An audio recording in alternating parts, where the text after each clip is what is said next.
I was listening again to your message about despair. And when you said about it gets dark and things come over you and then you try to, as I understood what you were saying, buffer that basically with drugs or going out or doing things. You said you go into bad places, bad spaces.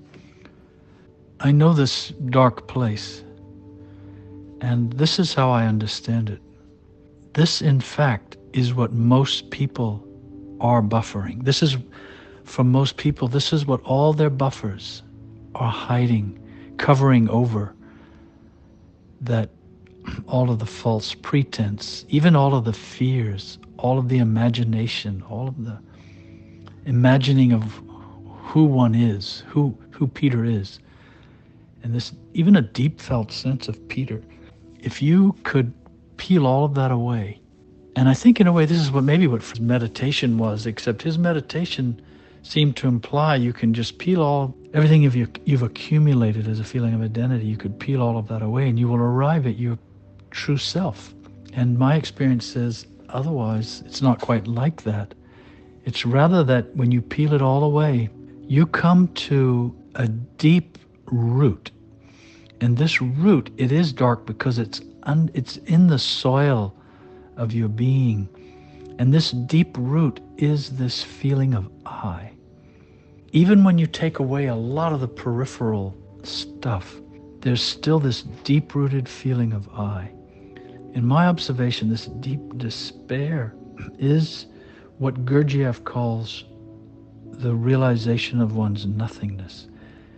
Or as he said, the complete and absolute realization of your mechanicalness, your mechanicality, and the complete and absolute realization of your helplessness. That this is how he defines nothingness. And it's hidden in this deep feeling of despair. It's not about external circumstances of any kind that have happened. It's almost as though the deepest foundation of conscience. Oddly enough, awareness is trapped. It is tied to that deep root of I. It has become embedded and feels that it is Peter. Of course it's not. And this is the liberation that can happen. This is the transformation where awareness transforms itself by transcending its attachment to its illusion in that deep root of I. And this cannot easily be uprooted or dissolved. This is why real suffering, how that comes into it and why it's necessary. It's the only solvent that can loosen this root or open the soil and let all the light in. It's the only thing. And it's not bad. That's the nature of the power of real suffering. And that feeling of nothingness is a trick in a way, because if the feeling of I feels as though it's nothing, it can still cling to the despair. And this is sort of the trick. That's still being stuck in the illusion, is that deep despair. Something else has to see that. Something else has to see Peter caught in despair, even the deepest, most justifiable. And to me, this is the ultimate demon that all the saints have come to and had to wrestle within themselves in some fashion. It says St. George slaying the dragon. Even that image, it implies that it's not just emotional, it's instinctive also.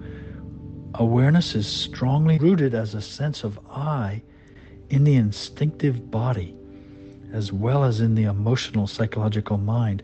The body refers to the physiological body of the instinctive and moving centers, and the mind refers to the psychological body of the intellectual center and emotional center. Both of these, of course, house awareness in form, in psychological form and in physiological form.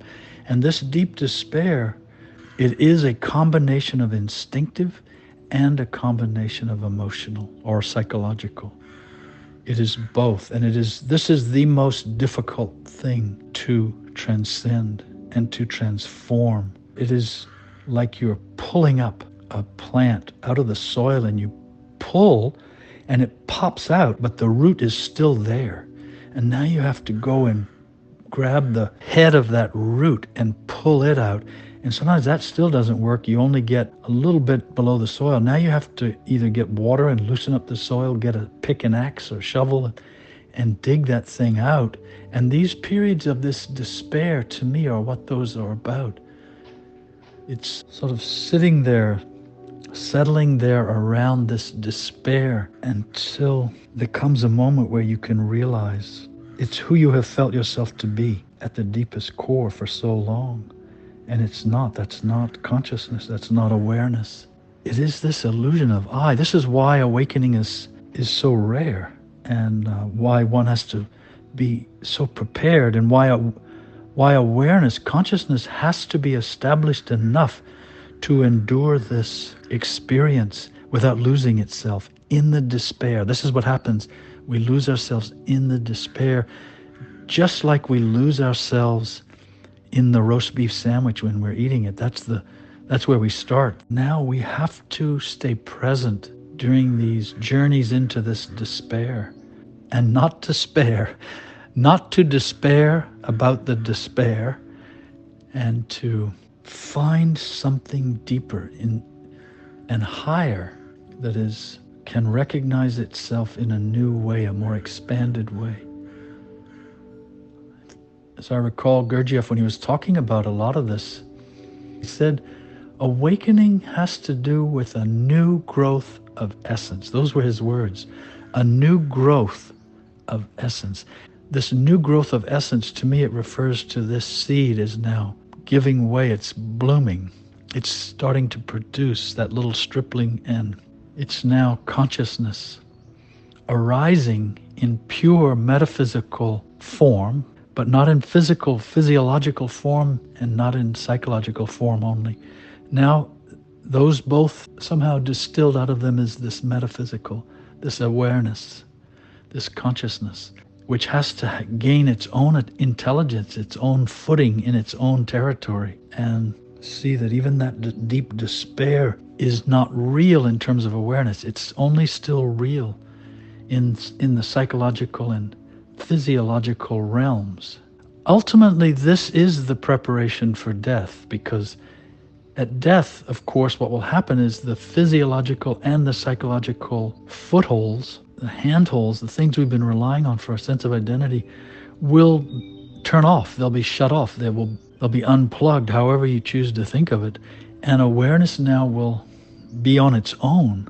And really, this despair is a death of I, and it's not easy to separate from, and it's not easy to see through, but this is it. This is, now you're down in the depths of the feeling of I, and it's designed, it seems, to hold on, to keep grasping awareness, or to keep awareness confined. It's designed to do that, as this deep, deep, deep, deep feeling of I am in despair.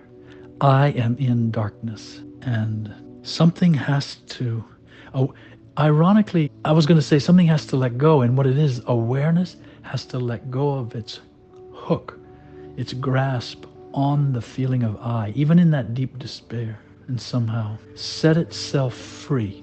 It reminds me of Jesus. He said, "You shall know the truth, and the truth shall set you free." And that truth is the truth of awareness, knowing itself, awareness recognizing itself. This is a different dimension now of being that is knowing itself as that. And it is no longer needing to exist through the illusion of identity as the person. That's it. And to me, this is even all the work on transforming negative emotions, this is what it brings you to. Whenever we transform a negative emotion, we are undergoing a certain death of the feeling of I, because it's I who's negative in some manner. We're actually undergoing a death of I, and we're separating from that. We're letting it go. We're letting go our attachment to I. And now this deep despair. And this is the truth. And that's why I like that quote. I forget the man, and I use it in my book when talking about negative emotions and transformation, that those who pass this barrier walk freely throughout the universe. And this is this great barrier of the feeling of I, how to let go, how to detach internally. And without, you're not trying to buffer it. You see it, and you're seeing through the illusion of I. Because you know as well as I do, what is experiencing despair is not awareness. It is still tied to the feeling of I, and that is where the despair is coming from. But even when you detach, what happens, the instinctive center still has to go through some kind of pain. It's instinctive pain for awareness to be distilled out of the instinctive center. Now the instinctive center has no more legitimacy. It doesn't like, it's uncomfortable. And exactly the same thing is true with the emotional center.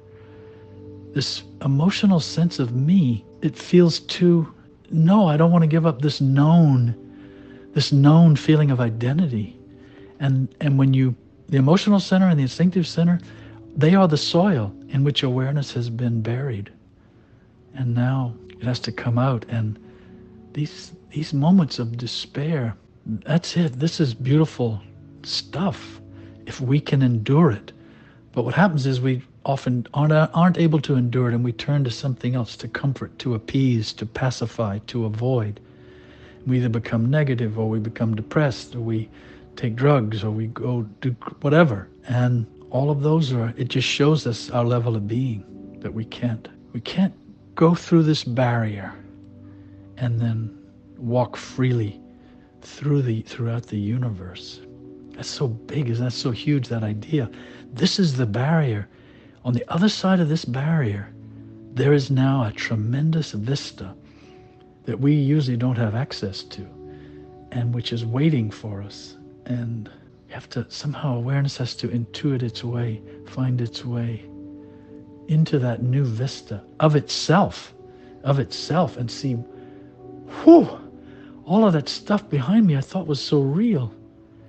And it was all another layer of illusion. And my feeling is there will be even more of these barriers for awareness as it ascends higher and higher and higher. But anyway, if you can go through this barrier and see completely through the illusion of I, this is it, my friend.